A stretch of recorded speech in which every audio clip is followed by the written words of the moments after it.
Good morning students. তোমালোকে 9 number পাঠ গড় নামৰ পাঠটি উলিয়াই লোৱা। পাঠটি নিজে এবাৰ ভালদৰে পঢ়ি ল'বা। আজি তোমালোকে তীৰ্থনাথ শৰ্মাদেৱৰ দ্বাৰা লিখিত গ নামৰ পাঠটি উলিয়াই লোৱা।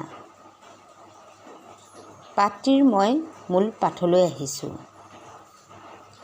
আমাৰ অসম চৰকাৰৰ যান বাহনবোৰত এটা গড়ৰ ছবি অঁকা থাকে। সেইটো ৰাজ্যিক চৰকাৰৰ প্ৰতীক হিচাপে ব্যৱহাৰ কৰা হৈছে। কিয় জানানে? গড় অসমৰ হাবিৰ সকলোতকৈ আপুৰুগীয়া সম্পদ আৰু সেইকাৰণে গড়ৰ প্ৰতিছবিখন ৰাজ্যিক চৰকাৰে নিজৰ প্ৰতীক হিচাপে ব্যৱহাৰ কৰে। গড়ক অসমৰ আপুৰুগীয়া সম্পদ বুলি কোৱা হয়, যি সম্পদ সহজে পাব নোৱাৰি।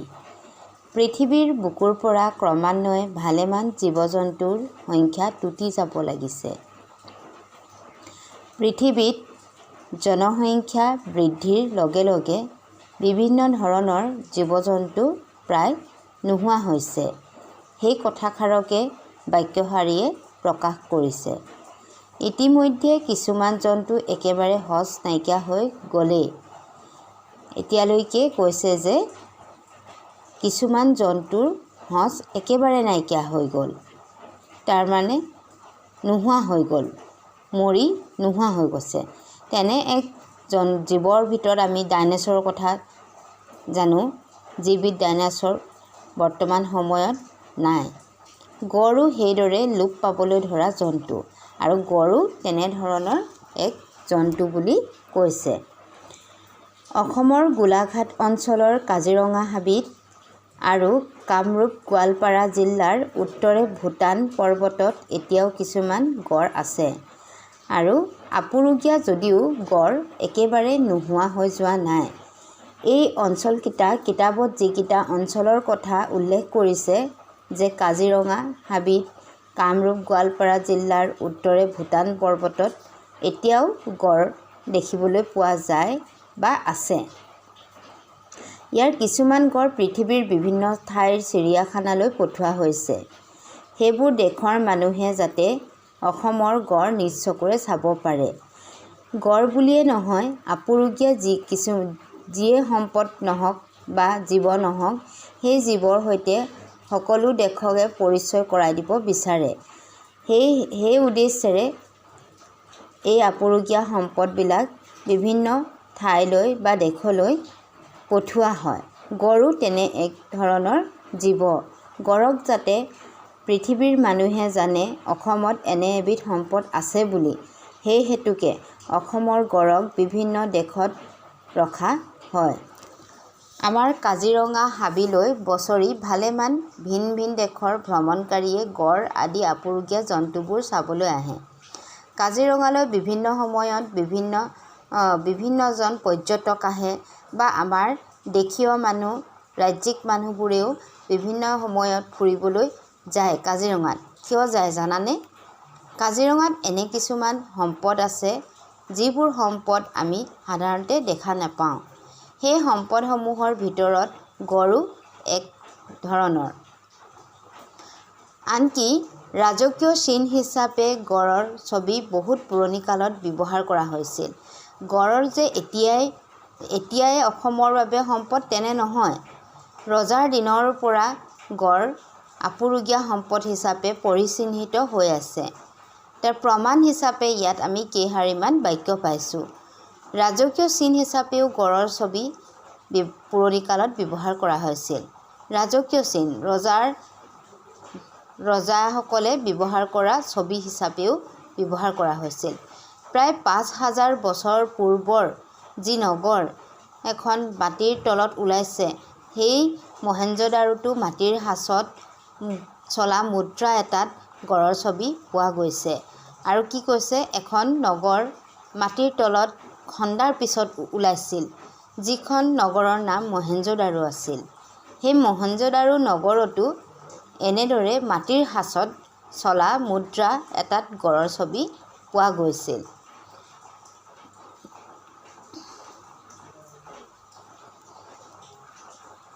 পঞ্চম শতাব্দীৰ গুপ্ত সম্ৰাট কুমাৰগুপ্তৰ মোহৰ এটাতো ৰজাই গড়ৰ লগত যুঁজ কৰা এটা চিত্ৰৰ সাঁচ আছে। তাৰমানে সাঁচবিলাক কেনেকুৱা জানানে? আমি কিছুমান বস্তু পুৰণিকলীয়া বস্তুবিলাক আমি ঘৰত আনি সজাই থওঁ যে সেই বস্তুবিলাকত এটা ভাঁজ পৰি থাকে। ধৰি লোৱা সেই ভাঁজবিলাক সেইখিনি সময়ত ব্যৱহাৰ কৰা হয়। ধৰি লোৱা কাৰোবাৰ খোজ এটা দিয়াৰ লগে লগে কেনেকৈ খোজটোৰ সাঁচ এটা তলত পৰি যাব, তেনেকুৱা ধৰণৰ কিছুমান ছবি মানে সেইখিনি সময়ত পোৱা গৈছিল। আৰু সেই ছবিত কি আছিল যে গড়ে যুঁজ কৰা, ৰজাই গড়ৰ লগত যুঁজ কৰা এখন চিত্ৰৰ সাঁচ আছিল। হাতীৰ পাছতে জন্তুৰ ভিতৰত গড় ডাঙৰ আৰু বলৱান। আৰু হাতীৰ পিছতে, হাতী কিমান বৃহৎ আমি সকলোৱে জানো, হাতীৰ পিছতে গড় কিন্তু ডাঙৰ আৰু বলৱান। একোটা গড়ৰ দেহৰ ভৰ নাই বুলিলেও 5-7 টন পৰ্যন্ত। টন হিচাপটো ওজনৰ ক্ষেত্ৰত আটাইতকৈ ডাঙৰ, টন হিচাপটো। আৰু তেনে ডাঙৰ হিচাপটোৰ 5-7 টন পৰ্যন্ত হ'ব পাৰে এটা গড়ৰ ওজন বুলি কৈছে। হাতীৰ দৰে গড়ৰ দাঁত নাই। হাতীৰ আমি দেখিবলৈ পাওঁ যে হাতী মানে দাঁতকেইটা ওলাইহে থাকে, কিন্তু হাতীৰ দৰে গড়ৰ দাঁত নাই বুলি কৈছে। কিন্তু তাৰ কপালত এটা শিং থাকে। আৰু কি কৈছে যে গড়ৰ কপালত এটা শিং থাকে। তাৰ নাম খৰ্গ। ই তাৰ আত্মৰক্ষাৰ অস্ত্ৰ। এই শিংটোৰ বাবে গড় পৃথিৱী বিখ্যাত। এশিঙীয়া শিঙৰ বাবে অসমৰ গড় পৃথিৱী বিখ্যাত। আৰু সেই শিঙেৰে গড়ে নিজকে আত্মৰক্ষাৰ অস্ত্ৰ হিচাপে ব্যৱহাৰ কৰে। ইয়াৰে সি হাতী আৰু বাঘো খেদিব পাৰে। আৰু সেই শিংটোৰে সি হাতী বাঘ পৰ্যন্ত ডাঙৰ ডাঙৰ জন্তু খেদিব পাৰে। গড়ৰ ছাল জাপে জাপে থকাৰ দৰে দেখি। আৰু গড়ৰ ছালখন এনেই আমি গৰু ম'হ এনেকুৱা ধৰণৰ জন্তুবিলাকৰ যেতিয়া আমি ছালবিলাক দেখোঁ, ছালবিলাক শীতল এটা লেয়াৰতে শেষ হোৱা। কিন্তু গড়ৰ ছালখন তেনেকুৱা নহয়। গড়ৰ ছালখন কি জাপি থোৱা কাপোৰৰ দৰে ছালখনত তেনেকুৱা আকৃতিৰ। তাৰ ছাল ইমান টান যে সিংহৰ নখে তাক বিদাৰিব নোৱাৰে।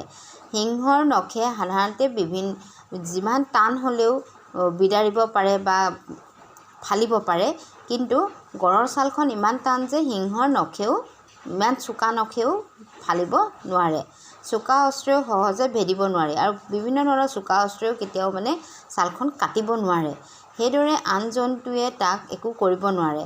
সেই দেখি আন জন্তুৱে তাক একো কৰিব নোৱাৰে। আৰু সেইকাৰণে বেলেগ জন্তুৱে গড়ক একো নকৰে বা কৰিব নোৱাৰে। তাৰ যুঁজ কৰিবৰ শক্তি আছে, তথাপি সি শান্তিপ্ৰিয় জন্তু। সি যুঁজিব পাৰে, তাৰ শক্তি নোহোৱা নহয়। গড়ৰ শক্তি যথেষ্ট আছে, কিন্তু শক্তি আছে যদিও সি শান্তিপ্ৰিয়। ঠাণ্ডাকৈ থাকি ভাল পায়, শান্তিত থাকি ভাল পায়। নিৰ্বিঘ্নেৰে থাকিব পাৰিলে ভাল পায়। কোনো ধৰণৰ হাই হুলস্থুল নোহোৱাকৈ থাকিব পাৰিলে গড়ে ভাল পায়। চিকাৰীৰ হাই উৰুমি শুনিলে বা কিবা উমান পালেই ই লাহেকৈ জোপাৰ আঁৰত লুকায়গৈ। আৰু কোনো ধৰণৰ যে চিকাৰী অহাৰ কেনেকৈ উমঘাম পায়, লগে লগে গৈ জোপোহাৰ মাজত, এই বনবিলাক থাকে যে, হাবিত যিবিলাক বন থাকে, জোপোহা বনবিলাকৰ মাজত আঁৰত গৈ কিনে লুকায়গৈ। নোজোকালে কোনো অপকাৰ নিচিন্তে। গড়ক যেতিয়ালৈকে মানুহে বা অন্য জীৱ জন্তুৱে নোজোকায়, তেতিয়ালৈকে কোনো ধৰণৰ অপকাৰ নকৰে। কিন্তু জোকালে বা কেনেবাকৈ দুখ পালে এই শান্তিপ্ৰিয় জন্তুটো ভীষণ মূৰ্তি ধাৰণ কৰে। যদি কোনোবাই জোকায় বা কোনো ধৰণৰ দুখ পোৱা কাম কৰে, দুখ পায় নিজৰ গাত, তেতিয়া কিন্তু সেই শান্তিপ্ৰিয় ঠাণ্ডাত থাকি ভাল পোৱা জন্তুটোৱে এটা ৰুদ্ৰমূৰ্তি ধাৰণ কৰে। তাৰ দুৰ্জয় শক্তি তেতিয়াহে প্ৰকাশ পায়। তাৰ কিমান শক্তি যে তেতিয়াহে প্ৰকাশ পায়। মোগল সম্ৰাট বাবৰে গড়ৰ চিকাৰ কৰিছিল। তেওঁ লিখি থৈ গৈছে যে এবাৰ চিকাৰত এটা গড়ে খঙত বলিয়া হৈ প্ৰকাণ্ড ঘোঁৰা এটাক খৰ্গৰে খোজ মাৰি ওপৰলৈ তুলি জাঠি এপাত মাৰিলে। যিমানত পৰে সিমানলৈ এচাৰ মাৰি পঠাইছিল। মোগলৰ সম্ৰাট বাবৰ তোমালোকে নাম শুনিছা, আগৰ শ্ৰেণীবিলাকত পঢ়িবলৈ পাইছা বাবৰৰ বিষয়ে। অসমীয়াত নেপালেও বিভিন্ন বেলেগ ধৰণৰ তোমালোকে বিষয়ত পাইছা বাবৰৰ কথা। সেই বাবৰে লিখি থৈ গৈছে যে গড়ৰ চিকাৰ কৰিছিল। এদিন বাবৰে গড়ৰ চিকাৰ কৰিছিল আৰু সেই তেতিয়াই বাবৰে দেখিছিল যে এটা গড়ে খঙত বলিয়া হয় প্ৰকাণ্ড ডাঙৰ ঘোঁৰা এটাক শিঙেৰে খোজ মাৰি জাঠিৰে যেন খুচি ক'ৰবালৈ পেলাই দিলে যিটো অৱস্থা হ'ব, শিঙেৰে খোজ মাৰি তেনেকৈ ঘোঁৰাটো পেলাই দিছিল। গড় দিনৰ বেলিকা মহৰ দৰে বোকাৰ ঘুলিত থাকিবলৈ ভাল পায় আৰু ৰাতি হ'লে ফুৰিবলৈ ওলায়। আৰু গড়ে কি কৰে, দিনৰ সময়ছোৱাত এই বোকাৰে ঘুলঘুলীয়া হৈ থকা বোকাবিলাকত শুই বাগৰি থাকি ভাল পায় আৰু ৰাতি হ'লে ফুৰিবলৈ ওলায়। কেতিয়াবা কেঁচা ধানৰ পথাৰলৈকো গড়ে অকলশৰীয়াকৈ অভিযান চলায়। আৰু কেতিয়াবা কি কৰে, গড়ে অকলশৰীয়াকৈ শান্তিপ্ৰিয় হয় যে সেইকাৰণে অকলে ঘূৰি ভাল পায়। অকলে কেঁচা ধানৰ পথাৰলৈ অভিযান চলায়, খাবলৈ যায় মানে। কাৰণ ই অকলশৰীয়া বৰাগী ধৰণৰ জন্তু, অকলে থাকি ভাল পায়।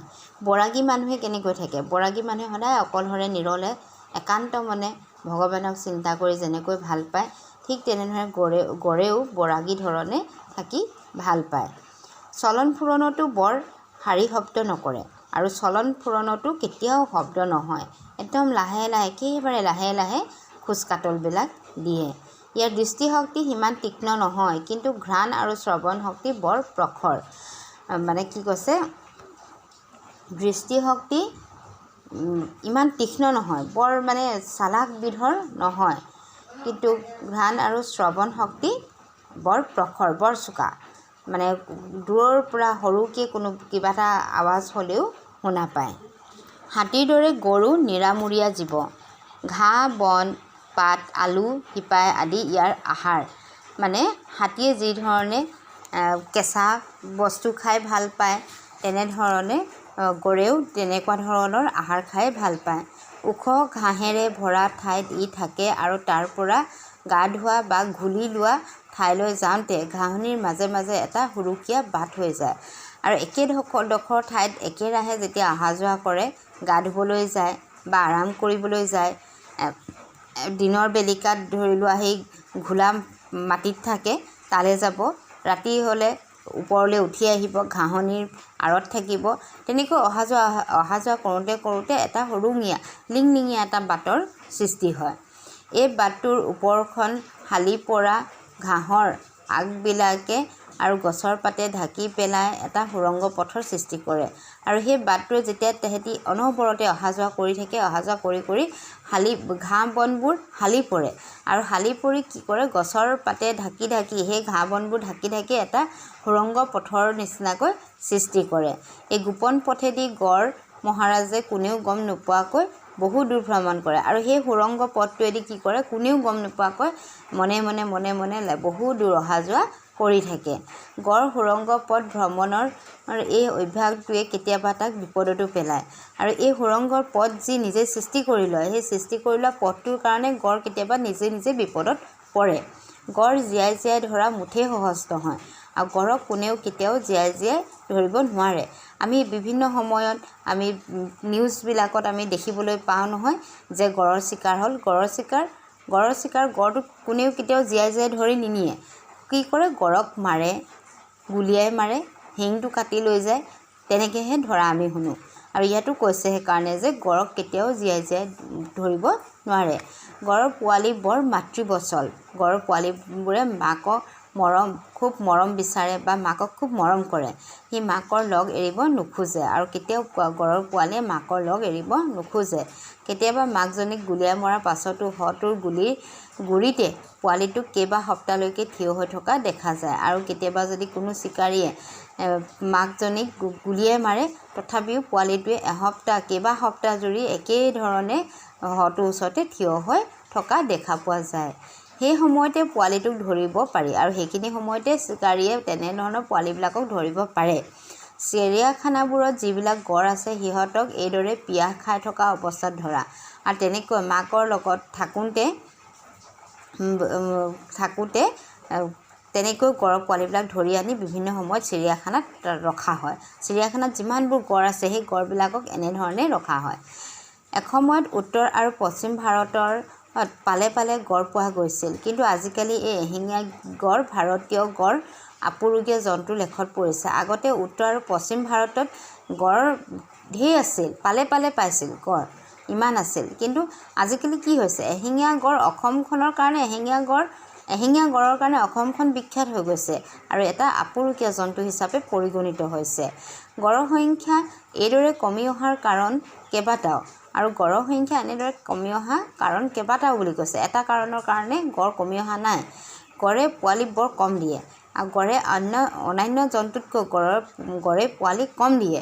এবাৰত এটা মাথো পোৱালি দিয়ে, এবাৰত এটাহে মাথো পোৱালি দিয়ে।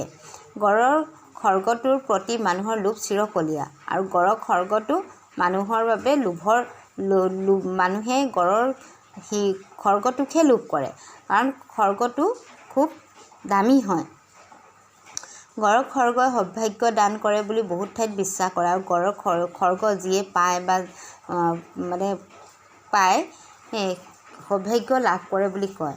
আৰৱ দেশৰ মানুহে গড়ৰ খৰ্গৰে সজা বাতিত বিহৰ ক্ৰিয়াও লোপ পায় বুলি বিশ্বাস কৰে। তাৰমানে গড়ৰ খৰ্গটো ইমান কামত ব্যৱহাৰ কৰে যে আৰৱৰ মানুহবিলাকে বিশ্বাস কৰে যে গড়ৰ খৰ্গৰে প্ৰস্তুত কৰা বাতিত যদি বিষ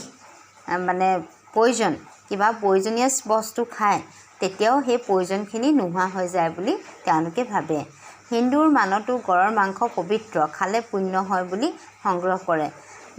হিন্দুৰ সকলেও গড়ৰ মাংসক পবিত্ৰ মাংস বুলি গণ্য কৰে আৰু খালে খুব পুণ্য হয় বুলি ভাবে। গড়ৰ খৰ্গৰে সজা হিন্দু মানুহৰ পূজাৰ পাত্ৰ কুশা অৰ্ঘা বৰ পুণ্যদায়ক বুলি হিন্দুসকলে আগ্ৰহে গ্ৰহণ কৰে, আৰু গড়ৰ খৰ্গৰে এইবিলাক বস্তু পূজা পাতলৰ এনেধৰণৰ বস্তুবিলাক যেতিয়া বস্তুবিলাক প্ৰস্তুত কৰে, সেই বস্তুবিলাকে যেতিয়া পূজা অৰ্চনা কৰা হয় তেতিয়া কি কৰে, খুব আগ্ৰহেৰে পুণ্য হিচাপে দান কৰা বুলি কোৱা হয়। তাৰমানে পূজাত দেৱতাক পানী দিবৰ নিমিত্তে লোৱা পাত্ৰক এই কুশা অৰ্ঘ্য বুলি কোৱা হয়। সেই কুশা অৰ্ঘ্যবিলাক নিৰ্মাণ কৰে গড়ৰ খৰ্গৰে। আজিকালিও একোটা খৰ্গ বৰ চৰা দামত বেচা হয়। আজিকালিও এনেইতো চৰকাৰে গড় মৰা নিষিদ্ধ কৰিছে, কিন্তু তথাপিতো চিকাৰীয়ে দেখোন দিনক দিনে গড় মাৰি লৈ গৈ থাকে, আৰু এই গড় মাৰে কিয়, গোটেই গড়টোক লৈ নাযায়, গড়ৰ খৰ্গটোৰ কাৰণে গড়ক মৰা হয়। এই কাৰণত গড় মাৰি মানুহে তাৰ বংশ বৃদ্ধিত হানি ঘটাইছে। আৰু তেনেকৈ দেখোন এটা এটাকৈ গড় যদি প্ৰত্যেক দিনাখনে মাৰি চিকাৰীয়ে বেপাৰ বাণিজ্যৰ ক্ষেত্ৰত ব্যৱহাৰ কৰি থাকে, তেতিয়া তাৰ জনসংখ্যা বৃদ্ধি কেনেকৈ হ'ব? গড়বিলাক যদি মাৰি শেষে কৰে, জনসংখ্যা বৃদ্ধিৰ ক্ষেত্ৰত হানি ঘটাইছে। ভাৰতবৰ্ষত গড় এটা সুৰক্ষিত জন্তু, অৰ্থাৎ তাক কোনেও সুবিধা পালেও মাৰিব নোৱাৰে। কৈছেহে কথাষাৰ, ভাৰতবৰ্ষত গড় এটা সুৰক্ষিত জন্তু, অৰ্থাৎ তাক কোনেও সুবিধা পালেও মাৰিব নোৱাৰে বুলি, কিন্তু তেনে নহয়, কথাতহে আছে সেই কথাষাৰ। কিন্তু গড়ক প্ৰত্যেক দিনাখনে চোৰাং চিকাৰীয়ে মাৰি শেষ কৰি গৈ আছে। মাৰিলেও চৰকাৰৰ ঘৰত জগৰীয়া হ'ব, এইটো কথা সঁচা। কিন্তু গড়ৰ চিকাৰ কৰা যদি চিকাৰীক দেখা পোৱা যায় বা ধৰা পৰে, তেনে চিকাৰী চৰকাৰৰ দৃষ্টিত জগৰীয়া, আইনৰ দৃষ্টিত জগৰীয়া হয়। ভাৰত চৰকাৰে এতিয়া জন্তুটো লোপ পোৱাৰ পৰা ৰক্ষা কৰিবৰ কাৰণে বিশেষ চেষ্টা কৰিছে, আৰু ভাৰত চৰকাৰে হওক, অসম চৰকাৰে হওক, এই আপুৰুগীয়া জন্তুবিধক সুৰক্ষাৰ বাবে বিভিন্ন ধৰণৰ চেষ্টা অব্যাহত ৰাখিছে। জন্তু বিজ্ঞানবিদ পণ্ডিতৰ হতুৱাই গড় পুহিবৰ কাৰণে উন্মুক্ত ঠাইৰ দিহা কৰিছে, আৰু জন্তুৰ তাৰমানে বিজ্ঞানসন্মত ভাৱে কেনেকৈ গড় উন্মুক্তভাৱে এতিয়া গড়ক যেনেকৈ চিৰিয়াখানাত লুকুৱাই ৰখা নিচিনাকৈ ৰখা হয়, তেনেকৈ নহয়, উন্মুক্তভাৱে কেনেকৈ পুহিব পাৰি, মানুহৰ ঘৰত যেনেকৈ ঘৰচীয়া জীৱ জন্তুবিলাক পোহা হয় তেনেকৈ কেনেকৈ পুহিব পাৰি, তাৰ কাৰণে কিছুমান পদক্ষেপ লোৱা হৈছে। এইটোৱে আছিল গড়ৰ পাঠটো। গড়ৰ পাঠটো তোমালোকে নিজেই এবাৰ ভালকৈ ৰিডিং কৰি চাবাচোন। তাত ভিতৰত হয়তো কিছুমান তোমালোকে বুজি নোপোৱা শব্দ থাকিব পাৰে। সেই শব্দবিলাক তোমালোকে মাৰ্ক কৰিবা, পেঞ্চিল এডাল লৈ মাৰ্ক কৰিবা আৰু মাৰ্ক কৰাৰ পিছত চাবা তোমালোকক তলত দিয়া শব্দ অৰ্থখিনিত সেই শব্দকেইটা আছে নেকি। আছে যদি তোমালোকে অৰ্থটো নিজেই বুজিবা আৰু নাই যদি মোক জনাবা। Thank U.